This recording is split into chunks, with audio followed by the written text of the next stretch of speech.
নমস্কার। যুক্তি তর্ক সঙ্গে অর্কয়ে আপনাদের স্বাগত। আপনাদের সঙ্গে আমি অর্কপ্রভ সরকার।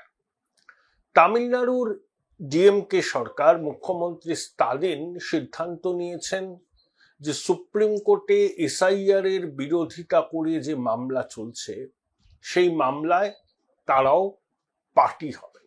হতেই পারেন। এতদিন কি করছিলেন?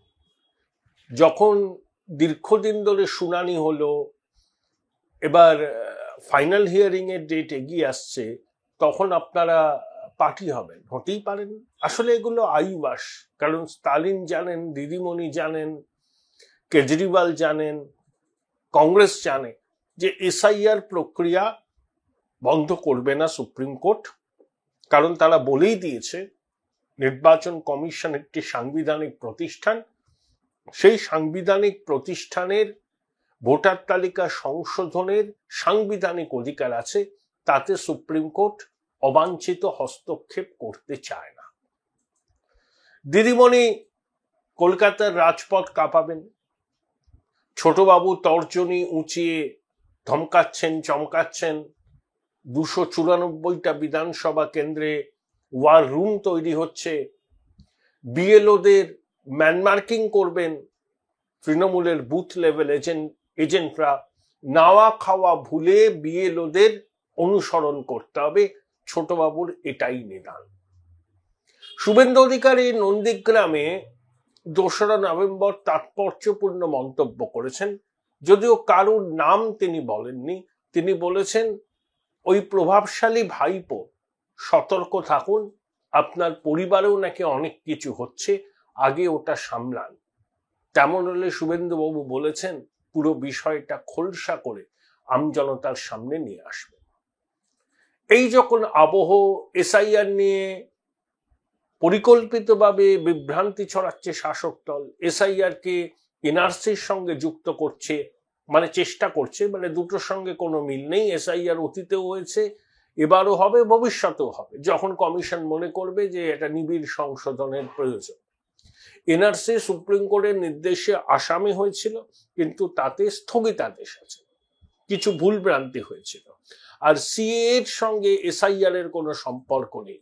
বরঞ্চ এই এসআইআর এর প্রক্রিয়ায় মতুয়া ভাই বোনেরা, নমশূদ্র ভাই বোনেরা যারা বাংলাদেশ থেকে ধর্মীয় কারণে অত্যাচারিত হয়ে এদেশে এসেছিলেন, তারা সিএ এর মাধ্যমে নাগরিকত্বটা পেয়ে যাবেন।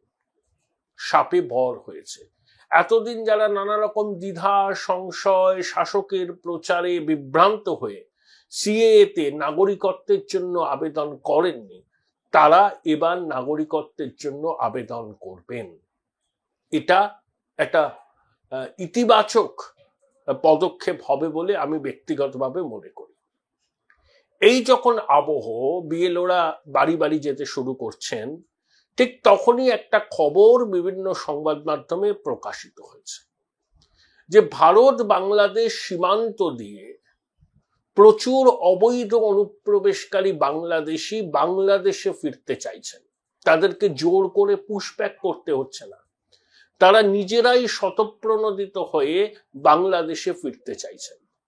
দেখুন, বাংলাদেশ থেকে ধর্মীয় কারণে অত্যাচারিত হয়ে যারা এদেশে এসেছেন তারা কিন্তু শরণার্থী, মানে হিন্দু, বৌদ্ধ, খ্রিস্টান, জৈন, পারসিক প্রমুখ, খ্রিস্টান, পারসিক প্রমুখ। কারণ বাংলাদেশ, পাকিস্তান এবং আফগানিস্তানের রাষ্ট্রধর্ম ইসলাম। এই 3টে দেশের রাষ্ট্রধর্ম ইসলাম হওয়ায় ইসলাম ধর্মাবলম্বী কোনো মানুষ সেখানে ধর্মীয় কারণে নিপীড়নের মুখে পড়তে পারেন না। ওই দেশে ধর্মীয় সংখ্যালঘুরাই নিপীড়নের শিকার। 71 সালে বাংলাদেশের গঠনের সময় সেখানে 23% হিন্দু ছিল, কমতে কমতে সেটা 8%-এর কাছে এসে দাঁড়িয়েছে। আবার ভারতবর্ষে দেখুন, স্বাধীনতার সময় মুসলমান জনসংখ্যা যা ছিল তার থেকে অনেকটা বেড়েছে, হিন্দু জনসংখ্যা কমেছে। অর্থাৎ নেহেরু লিয়াকাত চুক্তি আমরা লেটারেন স্পিরিটে ফলো করেছি, পাকিস্তান করেনি। পাকিস্তান ভেঙে বাংলাদেশ হওয়াতেও বাংলাদেশেও যে জমানাই হোক হিন্দুদের উপর নিপীড়ন বন্ধ হয়নি। যত দোষ নন্দ ঘোষের মতো হিন্দুরা বাংলাদেশের সমস্ত সমস্যার মূলে বলে মনে করেন বাংলাদেশের প্রতিষ্ঠিত রাজনৈতিক দলগুলো, সেটা আওয়ামী লীগ হোক, সেটা বিএনপি হোক, সেটা জামাতে ইসলামী হোক এবং সদ্য গঠিত জাতীয় নাগরিক পার্টি হোক। আওয়ামী লীগ একটা সুরক্ষার নামে হিন্দুদের ভোটটা নিয়েছে, কিন্তু হিন্দুদের জন্য যা করণীয় সেটা কিন্তু আওয়ামী লীগ করেনি, নিছক লিপ সার্ভিস করেছে। এবং হিন্দুরা আওয়ামী লীগকে ভোট দেন এই অভিযোগ তুলেই 24 সালের জুলাই অগাস্ট অভ্যুত্থানের পর হিন্দুদের উপর মাত্রা ছাড়া অত্যাচার হয়েছে। আন্তর্জাতিক খ্যাতিসম্পন্ন বাটপার ইউনূসও স্বীকার করেছেন যে আওয়ামী লীগের সমর্থক হওয়ার জন্যই হিন্দুদের উপর অত্যাচার হয়েছে। এই যখন পরিস্থিতি, তখন এই এসআইআর শুরু হচ্ছে। আতঙ্কে হোক, ভয়ে হোক, অনুপ্রবেশকারী বাংলাদেশিরা এবার পশ্চিমবঙ্গ ছাড়ছেন। তাদের অনেকের নাম দেখবেন হিন্দু নাম, বিভ্রান্ত হবেন না, এরা আসলে হিন্দু নয়, এরা অনুপ্রবেশকারী মুসলমান। এখানে এসে হিন্দু নাম পরিচয় তৈরি করে তারা কিন্তু নানাবিধ কাজে যোগদান করেছেন এবং আমাদের পরিকাঠামোয় চাপ পড়ছে। আমাদের দেশের যুবক যুবতীদের কাজের সুযোগ সংকুচিত হচ্ছে এবং একই সঙ্গে জাতীয় নিরাপত্তার পক্ষেও এরা বিপজ্জনক শক্তি। যেমন সাদ রাডি, আনসার আল্লাহ বাংলার জঙ্গি, সে কিন্তু ভোট দিয়েছে। খাগড়াগড় বিস্ফোরণেও বাংলাদেশি যোগ পাওয়া গেছে। এই আবহে এসআইআর হচ্ছে। তখন যারা স্বতঃপ্রণোদিত হয়ে বাংলাদেশে ফিরতে চাইছেন, কোনো পুশব্যাক করতে হচ্ছে না, কিছু কিছু ধরা পড়েছেন সীমান্তরক্ষী বাহিনীর হাতে। এখন দেখতে হবে তাদের নামে কোনো অপরাধমূলক কাজকর্মের রেকর্ড আছে কিনা। যদি থাকে আইন অনুযায়ী ব্যবস্থা হবে, আর যদি না থাকে, অনুপ্রবেশকারী যারা বাংলাদেশ থেকে এসেছিলেন নানা কারণে, তারা যদি ফিরতে চায়, প্রশাসন তাদের প্রতি অন্যরকম মনোভাব নেবেন। কিন্তু একটা জিনিস দিনের আলোর মতো স্পষ্ট, যে এসআইআর শুরু হতে না হতেই অবৈধ অনুপ্রবেশকারীদের একটা অংশ কিন্তু পরিমরি করে পশ্চিমবঙ্গ ছেড়ে বাংলাদেশে ফিরতে চাইছেন। যে কথাটা আমরা বারবার করে বলেছি, যে অবৈধ অনুপ্রবেশকারীর সংখ্যা প্রচুর, তারা বাংলায় কথা বলে, সীমান্তে দিয়ে ঢুকলেন, বিএসএফ দায় এড়াতে পারে না। কিন্তু সীমান্তে অনুপ্রবেশের পর তারা যে অঞ্চলে আছেন, সেখানেও তো রাজ্য সরকারের আধিকারিক প্রশাসন আছে।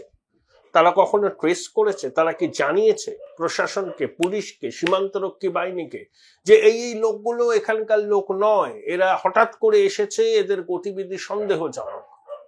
কখনোই হয়নি। বরঞ্চ অনুপ্রবেশকারীদের জামাই আদর করে রেড কার্পেট বিছিয়ে তাদের জন্য আমাদের দেশের পরিচয়পত্র তৈরি করে দেওয়া হয়েছে। সেই পরিচয়পত্রকে হাতিয়ার করে তারা এখানে কাজ খুঁজেছেন, ভারতবর্ষের বিভিন্ন রাজ্যে ছড়িয়ে পড়েছেন এবং বেশিরভাগই ভোটার তালিকায় নাম তুলেছেন। এরা নিজেদের ভারতীয় বলে দাবি করেন। এদের অনেকের হয়তো উত্তর 24 পরগনা, বনগাঁ, বসিরহাটে ভোটার তালিকায় নাম আছে, আর যশোর, সাতক্ষীরা এইসব জায়গাতেও নাম আছে। ভারত বাংলাদেশের মধ্যে সীমান্ত হচ্ছে 4200 কিলোমিটার, পশ্চিমবঙ্গে 2200 কিলোমিটার। তার মধ্যে 1/4 এখনো কাঁটাতার দেওয়া হয়নি, তার মধ্যে 112 কিলোমিটার আপনি দিতেই পারবেন, এত দূর কম। কিন্তু বাকিটায় তো কাঁটাতার দিতে হবে। 182 কিলোমিটার কাঁটাতার দেওয়ার জন্য যে জমি লাগবে, সেই জমি অধিগ্রহণের টাকা কেন্দ্রীয় স্বরাষ্ট্র মন্ত্রক রাজ্য সরকারকে দিয়েছে, বা রাজ্য সরকার জমি অধিগ্রহণ করে কেন্দ্রীয় স্বরাষ্ট্র মন্ত্রকের হাতে তুলে দিলে ওই জায়গায় কাঁটাতারের বেড়া দেওয়া সম্পূর্ণ হবে। Join Indian Institute of Hotel Management now. Right choice, right decision. তাহলে অনুপ্রবেশের সমস্যাটা যে কতটা গভীরে, এই ঘটনা থেকে কিন্তু প্রমাণ হচ্ছে। স্বেচ্ছায় দেশ ছেড়ে যাচ্ছেন, ভয় পেয়েছেন যে এসআইআর এর যখন নথিপত্র যাচাই হবে, তারা নথিপত্র দেখাতে পারবেন না। আচ্ছা, শুধু আমি সীমান্তবর্তী এলাকার কথা বলছি কেন? এই যে সাহা ইনস্টিটিউট অফ নিউক্লিয়ার ফিজিক্সের লাগোয়া অঞ্চলে নাকি রোহিঙ্গাদের বস্তি আছে। বারবার করে কর্তৃপক্ষ অভিযোগ জানিয়েছেন, কিন্তু সেই অভিযোগে কর্ণপাত করা হয়নি। রাজ্যসভায় বিজেপির রাজ্য সভাপতি শ্রমিক ভট্টাচার্য এই বিষয় নিয়ে সরব হয়েছিলেন, কিন্তু রাজ্য প্রশাসনের ঘুম ভাঙেনি। কবে ঘুম ভাঙবে এদের বলুন তো? এরা কি বিপদটা বুঝতে পারছেন না? সীমান্ত লাগোয়া বিভিন্ন বিধানসভা কেন্দ্রের জনবিন্যাস বদলে গেছে। ধরুন 2009 সালে সেখানে যা ভোটার সংখ্যা ছিল, 2025 জানুয়ারিতে বহু বিধানসভা কেন্দ্রে ভোটার সংখ্যা 50%, 55% বেড়েছে। অস্বাভাবিক, যেখানে জাতীয় গড় অনেক কম। কলকাতার লাগোয়া রাজারহাট নিউ টাউনে কয়েক বছরের মধ্যে 30% ভোটার বৃদ্ধি পেয়েছে। কেন হলো? অস্বাভাবিক নয়। এই যে অনেকে বলছেন মধ্যমগ্রাম, নিউ টাউন, এই নিউ ব্যারাকপুর প্রভৃতি অঞ্চলে গৃহ সহায়িকার কাজ করতেন অনেকে, তারা রাতারাতি আর আসছেন না, উদাও হয়ে গেছেন। এটা বাংলাদেশি অনুপ্রবেশকারী মুসলিম, হিন্দু নাম পরিচয় তৈরি করে তারা এই জনসমুদ্রে মিশে গেছেন। যারা প্রকৃত হিন্দু পরিচয় 2024 31 ডিসেম্বরের মধ্যে তারা ভারতবর্ষে আসলে তাদেরকে কেউ তাড়াবে না। তারা শরণার্থীর মর্যাদা পাবেন এবং যেভাবে নাগরিকত্বের আবেদন করতে হয়, যা নীতি নিয়ম আছে, সেটা অনুসরণ করবেন। সিএ তো এর জন্যই, এটা আনফিনিশড এজেন্ডা অফ পার্টিশন। এখন আমরা শুধু হিমশৈলের চূড়োটা দেখতে পাচ্ছি। এসআইআর তো শুরু হতে চলেছে, তার আগেই এত বাংলাদেশি স্বেচ্ছায় রাজ্য ছেড়ে চলে যাচ্ছেন। অনেকে এখনো লুকিয়ে আছেন, অনেকে ভয় পাচ্ছেন, অনেকে দেখবেন যখন এসআইআর হবে তারা তাদের পরিচয়পত্র সামনে আনবেন না, সামনে আনলেই ধরা পড়ে যাবেন। তার থেকে ভাই ভোটার তালিকায় নাম বাদ যাক তো যাক, এই দেশে তো লুকিয়ে থাকি। এখানকার পরিকাঠামোর উপর চাপ সৃষ্টি হবে। এই যে রাষ্ট্র একতা দিবসে প্রধানমন্ত্রী কি বললেন, যে ডেমোগ্রাফিক মিশন বা ডেমোগ্রাফিক কমিশন হচ্ছে নিড অফ দ্য আওয়ার, এটা করতেই হবে। যারা বাধা দিচ্ছেন তারা ভোট ব্যাংক সুরক্ষিত রাখার কাছে। আমাদের দিদিমণি সংসদে অনুপ্রবেশের বিরুদ্ধে সরব হয়েছিলেন, কাগজ ছুড়েছিলেন। 2002 সালে শেষবারের মতো যখন এসআইআর হয়েছিল তখন তো তৃণমূল সমর্থন করেছিল এবং বামেরাও। অনিলবাবু বলেছিলেন, প্রয়াত অনিল বিশ্বাস, যে ঠিক আছে এসআইআর রুটিন প্রক্রিয়া, ভোটার তালিকায় ঝাড়াই বাছাই হতে পারে। বিমানবাবু তার স্বভাবসিদ্ধ ভঙ্গিতে কিছু রূঢ় কথা বলেছিলেন, কিন্তু ওইটুকুই। সম্ভবত আমি ভুল হতে পারি, বিমানবাবুর বিরুদ্ধে কমিশন কিন্তু অভিযোগও দায়ের করেছিল, কারণ কমিশনের আধিকারিকদের থ্রেট করেছিলেন পরোক্ষে বিমানবাবু। রাজনৈতিক দলগুলো করে, কিন্তু এই রকম পরিস্থিতি আগে আমরা দেখিনি পশ্চিমবঙ্গে। সব রাজ্যে এসআইআর হবে, কিন্তু ব্যতিক্রম পশ্চিমবঙ্গ। সেখানে বিএলওরা নিরাপত্তার দাবিতে সরব হচ্ছে। শাসক দল নানাবিধ হুমকি দিচ্ছেন। কেউ বলছেন বিজেপির লোকাল নেতারা এলে গাছে বেঁধে রাখুন, পরিচয়পত্র জানতে চান, গায়ে হাত দেবেন না। কেউ বলছেন রক্তগঙ্গা বয়ে যাবে, কেউ বলছে চোখ উপড়ে নেব। আবার এর মধ্যেই ভিন্ন স্বর শোনা যাচ্ছে হুমায়ুন কবির, অনুব্রতর গলায়। তারা বলছেন হোক না এসআইআর, ক্ষতি কি? আসলে শাসক বুঝতে পারছে না যে কোন পদ্ধতিটা গ্রহণ করতে হবে, কোন রণনীতি তৈরি করতে হবে। এখন শুনতে পাচ্ছেন বাংলা ভাষা আক্রান্ত, বাঙালি আক্রান্ত শুনতে পাচ্ছেন না, কারণ ওই ন্যারেটিভ মানুষ নেয়নি, সরে এসছে তৃণমূল। আরে রেড রোড থেকে রবীন্দ্রনাথের বাড়ি অব্দি পদযাত্রা করলেই কি বাঙালি যাত্রাভিমান, বাঙালি জাতীয়তাবাদ জাগিয়ে তোলা সম্ভব? যারা চৌর্যবৃত্তির সাম্রাজ্যকে প্রতিষ্ঠা করেছে তাদের মুখে রবীন্দ্রনাথ, রামমোহন, বিদ্যাসাগরের কথা মানায় না। যারা শিক্ষকদের চাকরি বেঁচেছে আলু পটলের মতো দরাদরি করে, তাদের মুখে বাঙালি জাতীয়তাবাদ, বাঙালি মনীষীদের কথা মানায়? বলুন না আপনারা। এই হচ্ছে পরিস্থিতি। এসআইআর প্রথমেই সফল, এটা রূপক হতে পারে। যেভাবে এসআইআর শুরুর সঙ্গে সঙ্গেই অবৈধ অনুপ্রবেশকারীরা স্বেচ্ছায় পশ্চিমবঙ্গ ছেড়ে বাংলাদেশে ফিরতে চাইছেন, এর থেকে এটাই প্রমাণিত হয় এসআইআর হচ্ছে নিড অফ দ্য আওয়ার। এটাকে টোকেনিজম বলতে পারেন, কিন্তু যখন প্রক্রিয়া পূর্ণ মাত্রায় শুরু হবে তখন দেখবেন ঝোলা থেকে বিড়ালটা বেরিয়ে